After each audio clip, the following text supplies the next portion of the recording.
Hi guys, hey, welcome to the safe space. Thank you very much for being with me, and I promise you I'm not going to make this long. First things first, I hope you're having a very beautiful day. I believe today is Friday, so I've just been straight up chilling. I've been chilling like the whole day today. So I wanted to share what I've been like pushing back to share. So last year, Ogongango Joseph was a Bible, guys. Joseph from the Bible. Joseph and his brothers. The story of Joseph. Yes, that Joseph. Anyway, it's in Genesis 37, and there's just so many things in that story. Like Bible is amazing. Like this thing over here, it has tea in a juice, in a drama, in a suspense, everything. So on Genesis 37, we read about Joseph, ne? And it talks about Ayonando that I wanted to highlight when I was thinking about sharing this is, if you don't know, ne, Joseph ne brother Zake and Waitanang Tatake was loved by his father, and his father even made him this like nice coat with many colors. And Joseph had like two dreams that I read of up to 37 ne. One, they were out doing what they do in the fields at the time, and he's saying by AIK in I don't know what to call it, his something, you'll have to read it up. It rose up, and then as a brother Zake, I'll say barns or grains or whatever they call it, they bowed down to his. And then on the second dream, he says that he had a dream about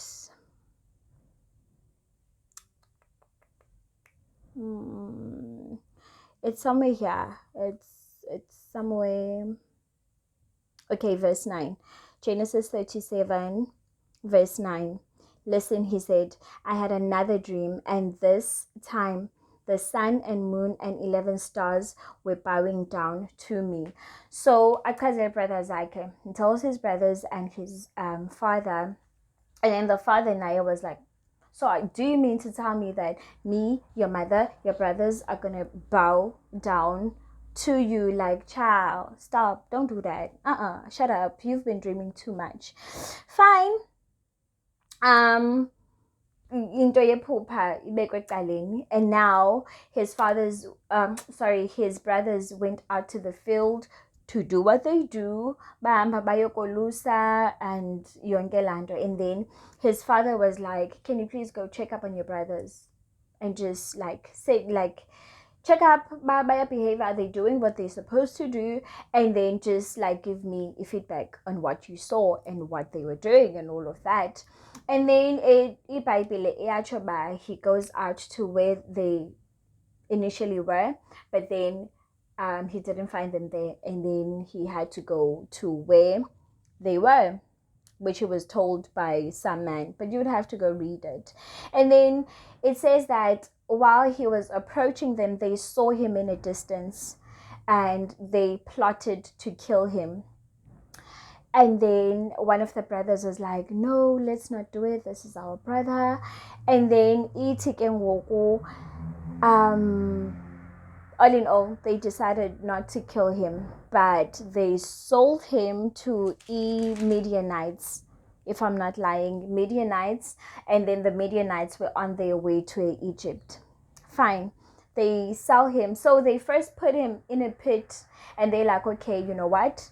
Sizambulala. Sizamkulula first. We're going to strip him off the robe. And then, like, they thought about this.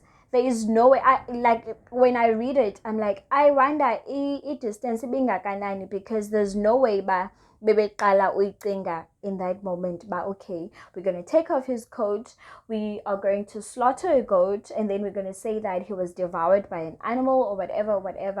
But then Bamfaka in the pit, but then they saw the Midianites heading to Egypt. They were like, okay, we are going to sell him to the Midianites. And they sold him They took him out the pit, they sold him, and then now Joseph was on his way to Egypt, basically now as a slave. And then it says that he worked for Potiphar. Potiphar, it says on here, Ishmaelites. And then Potiphar put him in charge of his household. So Potiphar was like the big guy, like why a very influential person. And I didn't read the whole thing because I'm praying that you read it yourself. But then Potiphar put Joseph in charge of his house, in charge of everything to run it. Because God was with Joseph, like kuyo yonke lento. So in charge, but then umfazi Potiphar was like, oh, this is such a fine young man. I'd love to get someone that. But Joseph, kuba engumntana, all right, or straight, fears God, and uyamazi uThixo wakhe. He was like, man, what are you trying to do? I'm not here for that. And then the wife lied about Joseph, and she was like, oh, he forced himself on me. And then Potiphar had to take Joseph abese trongweni, ambambise abese trongweni.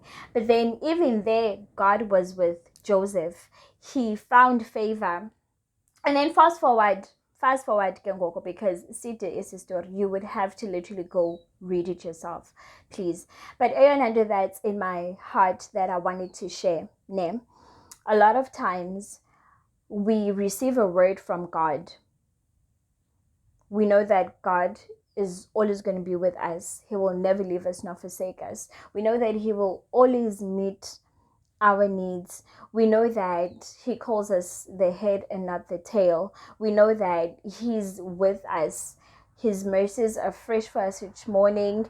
And basically, we know of this Father that has given us a word that you will have abundance in everything you do.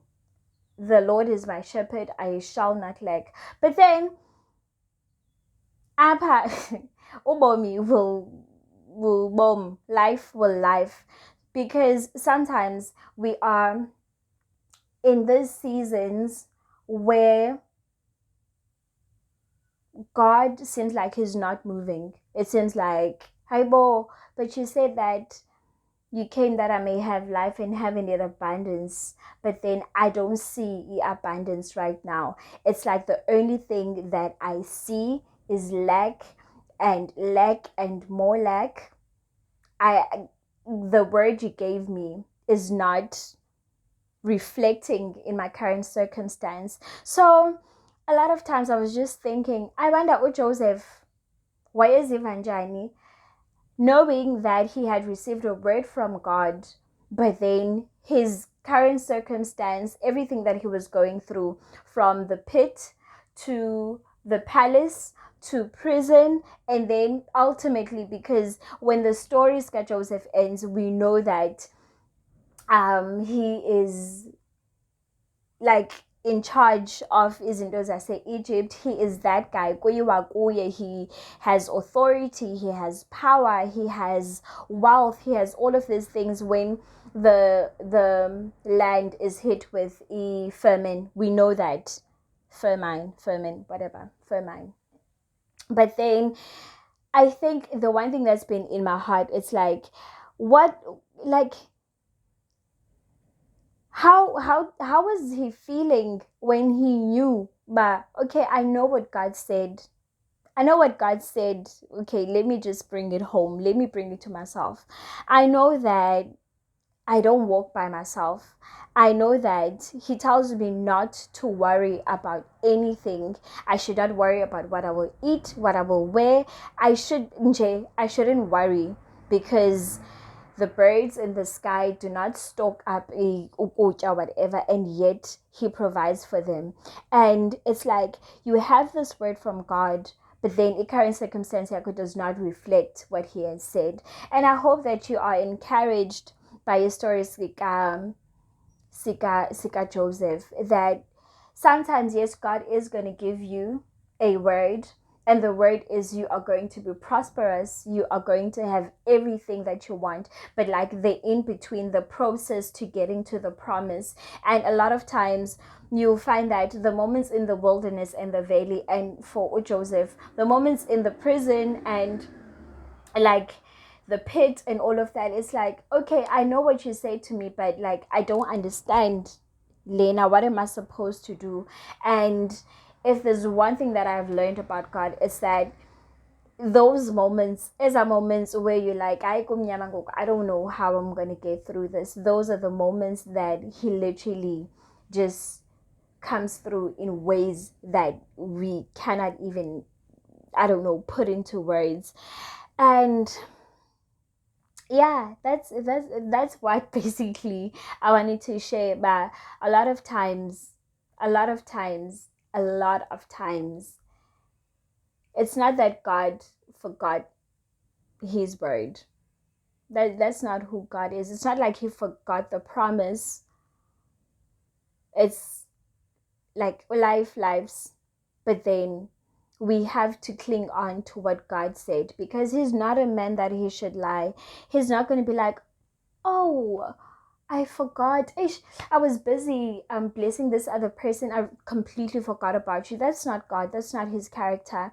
And my prayer for you is that you trust a character yakaThixo, even though you don't understand the methods that he's currently using. But I hope you can cling on to his word, and that you know and live in like full awareness that his goodness is not going anywhere, and the promise is still good, even though you are in those moments of doubt and lack, and it seems like things are not working out. I just hope that you literally just take time and go read Genesis 37, and you'll just like, I don't know, something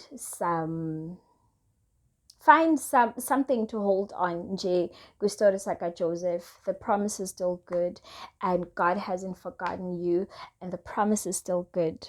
I think I said that twice. Anyway, I hope you enjoy this. Promised you that I saw the ibende. So yeah, this is from me to you, and I really hope that this year you literally just go extra hard for all the things that you want. Anyway, I'll just leave it here for now, because next thing you know, this is going to be 30 minutes. Yeah, so from me to you, I hope you find encouragement in that, and I am done. I'm not even going to ask you guys to like it, because y'all clearly don't listen to me. But it's fine. I'm not doing this for you guys. I'm doing it for me, because it's my calling. Anyway, I'm sorry. Anyway, stay prayed up, and God is counting on you to do what he told you to do. Bye.